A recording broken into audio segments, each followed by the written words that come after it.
Many got destroyed by it already, some made jokes, but in today's video, I'm gonna be showing you what chess.com doesn't want you to know about their freshly released bot, Mittens. After I played dozens of games against it, I realized there is one opening where Mittens really struggles, and that is the London system. How surprising! I know. So, in the first part of the video, I'm gonna be showing you that specific variation, and then I'm gonna be explaining the process of how I was able to discover it. Gonna hit play right there and no help of any kind.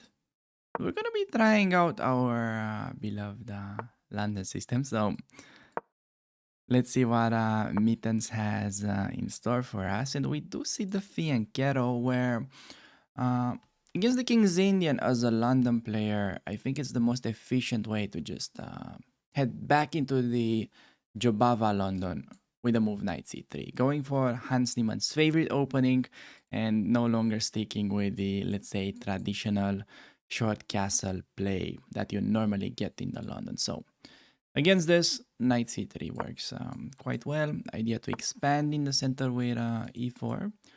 Mittens playing the move d6, which is a little odd. Most people would have continued with completing their fianchetto, but I'm gonna get my strong pawns into the center and follow it up with long castle in this position. Just queen d2, preparing bishop h6 ideas and long castle. By the way, I'm rated 700 on this account just because it's the rating climb account. It's not my main one. Here we're filming all the content with all the rating climbs that we do on the channel. That is like the main part of the content. And now against c6, this is interesting because usually what black wants to do with this after bishop to h6, which is one of the most tempting moves, which I think I'm gonna go for.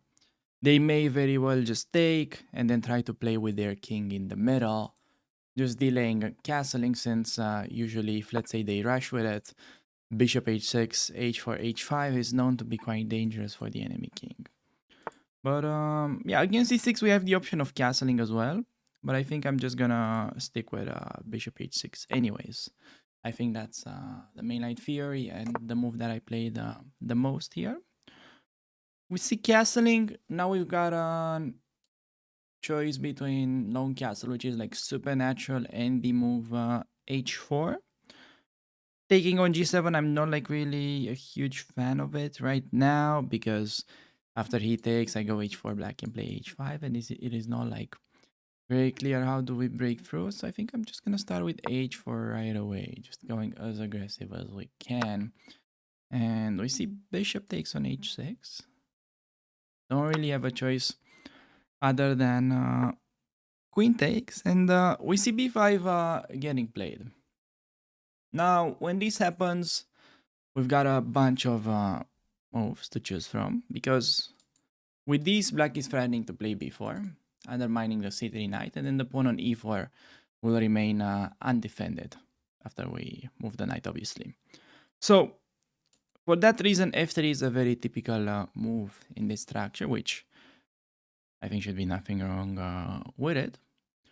However, since we already pushed h4, we also have the option of ignoring black's threat and going a little bit more aggressive. Here, by the way, I think a typical mistake would be long castle, because after b4 and e2, you just end up losing the e4 pawn. So I think I'm gonna try out the aggressive move by going h5. And we see knight g4. I don't think that, just going back a little to show this idea, I don't think taking the pawn is any appealing for black, since that will open up the h file. Maybe I can just continue with bishop e2, targeting the knight, and on knight f6 back, that is e5. So definitely, I don't think black would have taken. Then against this move, hitting my queen, I think we're just gonna be going back all the way. And opponent is going for a5. Now, I can either play the move f3, or there's also the option of taking. Do we like long castle in this position? It definitely looks a little bit risky, but if after b4 We can play the move knight a4. That's kind of like stopping black's pawns. I believe perhaps maybe we could get away with it. Um, yeah, pretty tricky position. I think I'm gonna go long castle just so we get our king to like a relatively safe spot. I mean, more so to bring the rook into the game. It's kind of insane to say that the king is safe with this kind of pawns, but I do believe that in general, even if black is getting to play b3, you could do something like cb3 and then a3, and your king is gonna be somewhat safe there. So nothing super crazy yet. Now, we've got again a number of moves. You can play the move f3, hitting the g4 knight. You can pick up the g6 pawn. You can also develop the knight, which is, yeah, perhaps this would be maybe a little bit more of like, yeah, hidden move, I would say. Idea would be to play f3, knight f6, and then queen h6. And then the point is, with a knight on h3, we could already jump on g5 and play for the mate. So I think I'm just going to go knight h3 here. And let's see what black is going to play. So we see b4, as I was saying, against this, I wanted to go for knight a4 and just ignore black's pawns. I mean, sort of blocking them with a knight. And here, I'm not necessarily a great fan of playing b3, which would be like the most obvious move. Also, do not take on b5 because cb and the pawn hitting the a4 knight. My knight is trapped on the edge. Don't do that because it's instantly losing. I could play the move b3. But I'm not really a huge fan of that. Can we look for like a counter attack and play something like f3, just trying to trade away the a4 knight for the g4 one? I think that's definitely an option here. And I'm just going to throw that in. See what black is about to do. And they do just go back with a knight. And in this position, I think b3 would be like the safe option, which is perhaps not that bad, but I'm thinking we also have the alternative of going for queen h6. I'm just trying to go all in on the attack, which at this point, we may very well just give it a try. I mean, it's our only chance of beating Mittens. I mean, if it doesn't work out, who cares? So we see bishop takes on a4. So immediately snapping the knight. I'm going to be playing knight g5. Idea to go hg, open up the file, and then knight takes on h7. Black goes queen c8. Now I could take on g6, which looks super promising. There's no h takes on g6 because of mate. There could be, I don't know, like pawn takes g6 from the f file, but then knight h7. The thing is, what if they simply ignore that? Can they get away with such things? It really feels suspicious. But we also have another juicy idea that I think of. Bishop c4, pinning the f pawn and then just threatening hg, which I think is what I'm going to be sticking with. And the main point is that against d5, there is e5. And with this, we're actually threatening to eliminate the enemy knight. And then, let's say, if he would have taken my bishop, we take the knight. Then there is nothing that can protect the h7 pawn. We see the move knight bd7. And can definitely take. I think we're like completely winning right now. Knight takes on f6, bishop d3, looks crashing. I mean, we can just keep our bishop, honestly. And that may be perhaps even simpler. I don't really see what black wants to do against that. There is definitely the opportunity of going perhaps even knight takes on h7. Just trying to go all in on the attack. And that is actually looking super sexy here. We're gonna be taking, and the point is, okay, computer doesn't even spend any time here to think about taking. Just plays g5. The idea was that after knight takes on g6, h takes on g6, and we open up the h file and the checkmate is unavoidable. But after g5, now at this point it should just be a mate in a couple of moves. So we can take these. That's obviously the simplest. Can also play the move bishop d3. um, which I think I like, just so we don't have to like sacrifice the bishop or anything like that. Protecting on h7, and after knight e4, I think everything wins. Just need to be a little cautious here. Maybe I could do fe, bishop takes. Yeah, I'm not super sure which one is best. I could just yeah, I want to be like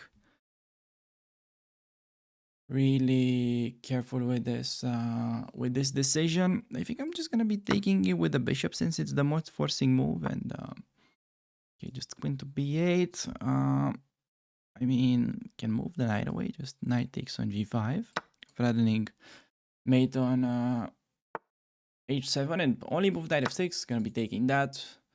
There is one check, but I mean, can do either rook d2 or king to b1. I mean, this is simplest, and I don't think the checkmate is yeah, avoidable at this point for black. So we're just gonna be getting a checkmate on g7, and we managed to take down the scary Mittens bot. All right, I know what your reaction is gonna be.